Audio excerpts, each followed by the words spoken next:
Some of the places that we'd been working with were subject to airstrikes, and they had mortar attacks into some of their fields, and their houses were burnt. Women were used as human shields as the military moved from village to village.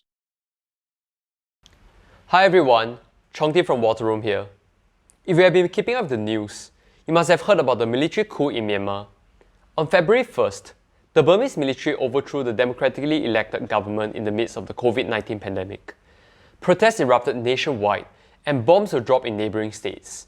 Since then, the media has not covered much about what is going on in Myanmar. However, the situation has only been getting worse.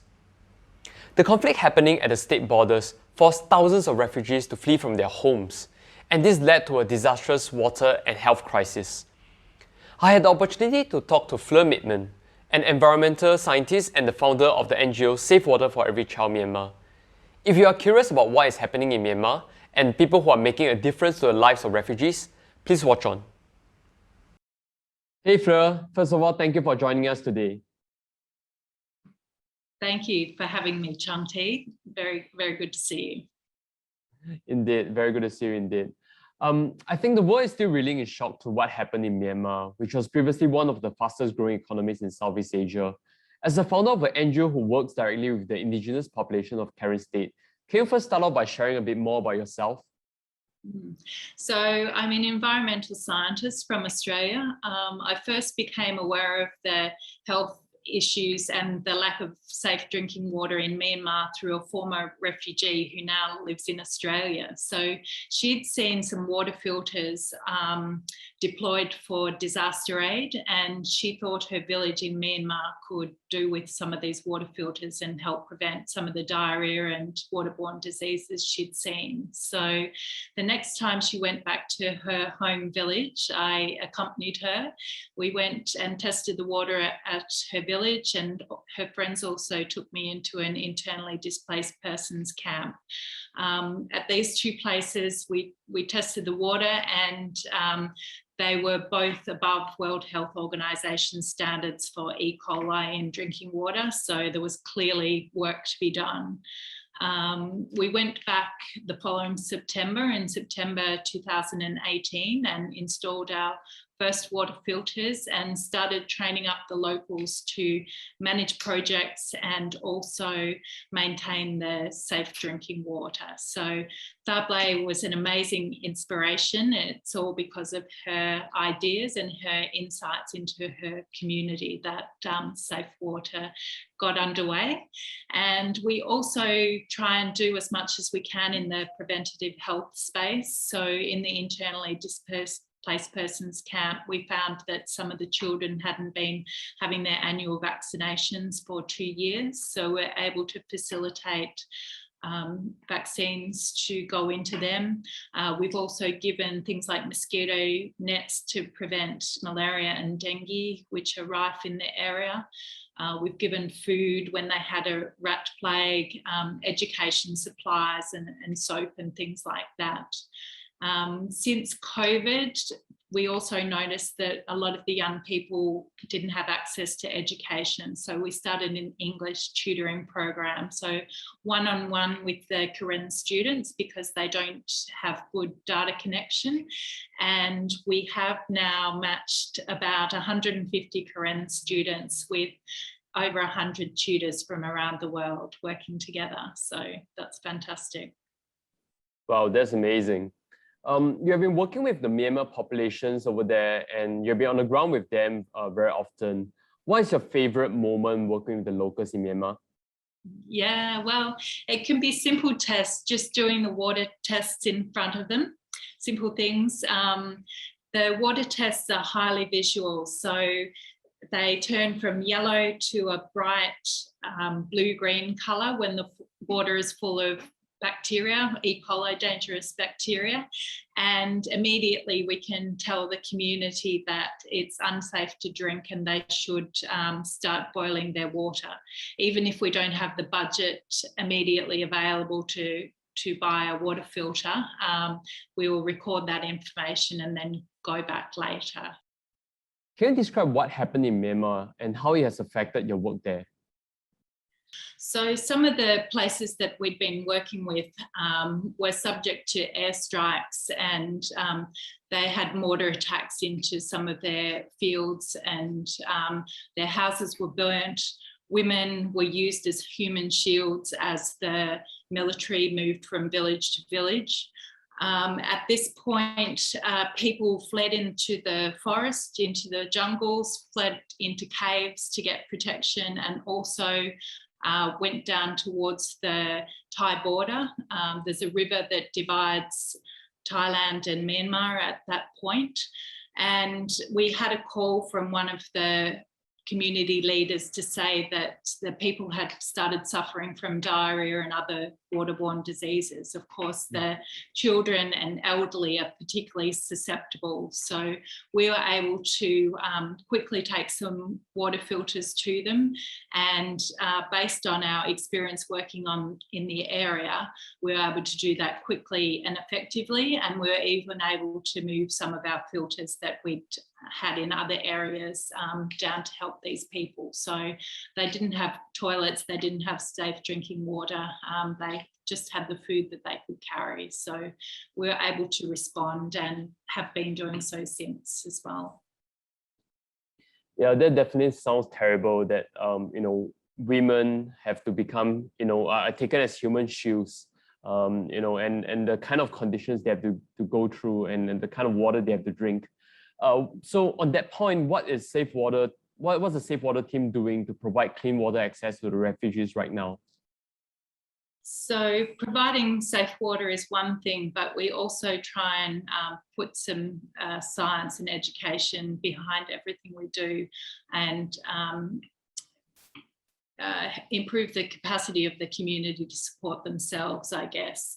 So the team, as well as delivering water filters, have also been producing instructional videos in their own language, providing education resources, and we have been working with the local health department. They've been taking water filters in for us to certain villages, and other villages where we take in water filters, we've been able to take in medicines and other medical equipment for the Department of Health as well. So since the pandemic started, I believe there's a lot of border closures, and with kind of the conflict going on, I believe things are really difficult. I believe logistics is very difficult. And how are the items currently distributed right now? And have you been communicating actively with your team? So fortunately, we were able to deliver our last training session in 2020, just as COVID was hitting. So the team were able to work for most of 2020 doing our normal programs. There wasn't too much COVID around in either Thailand or Myanmar. We, of course, couldn't carry the water filters up. I usually take them up on deployment missions with me, so transport became more difficult. And of course, after the coup, transport was really difficult, dangerous and expensive. So that has been a challenge for us. And of course, when the team are up there working, they often have drones and military aircraft flying overhead. So I take my hat off to them. It's really quite dangerous when they're working up there helping other people, and even the resources are so scarce and everyone needs safe water. Our water caretaker actually gave away his last water filter and promptly got diarrhea. So he is very convinced. He now needs no more convincing that the filters are crucial to keeping people safe and healthy in that environment. Communication is quite difficult for us. Up in the mountains, there's no mobile coverage, so our team have to collect documentation, take photos or plan their projects, and then come down towards the border of Thailand to get some connection, even in the internally displaced people's camps, where they have a better connection, because there's so many people wanting to use the internet. They can only use it for an hour a day and only send voice messages. So it's fortunate that our team have been trained and independent to be able to work alone in these difficult conditions. So if you can sum up a couple of the goals from Safe Water, what would they be, and what can we do? What can we do to support these marginalized communities? So in the next short while, obviously we want to support the communities that have been displaced because of the coup, keep providing water filters as relief. But when peace returns, we have an aim to support 200 villages in the mountains in the Salween Peace Park area. That's about 68,000 people living in this region that I call the Amazon of Asia. And it would be the first time that they had safe drinking water available to them without boiling. So that's a big aim, and it's really critical for the people, because any health issues, it's days away from modern medical facilities. You see sometimes people are carried down the mountains for days on bamboo poles just to receive antibiotics or other medical treatment. It's also really expensive for families if they have to pay for the transport and the medicines. So as well as the physical consequences of getting sick, it's also a huge economic burden on the families. That's why preventative health and providing clean water as a way to keeping people healthy is really crucial. Yeah, I think preventive measures are definitely the most important. You share about how, without, you can have food without a few days, but without clean water for a day, you end up with diarrhea and dysentery, and you can't go back to work, and children unhealthy, they fall sick, and this causes so much more problems for the society. Fleur, we really want to thank you for your time today and your desire to change the lives of the Karen people.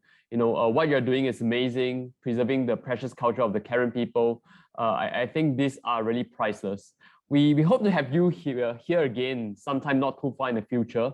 And in fact, if we can have maybe some of your local coordinators from the refugee camps helping out or answering some of the questions, that would be excellent. We want to hear more about the progress you have made, and hopefully we can have more positive news about the situation in Myanmar.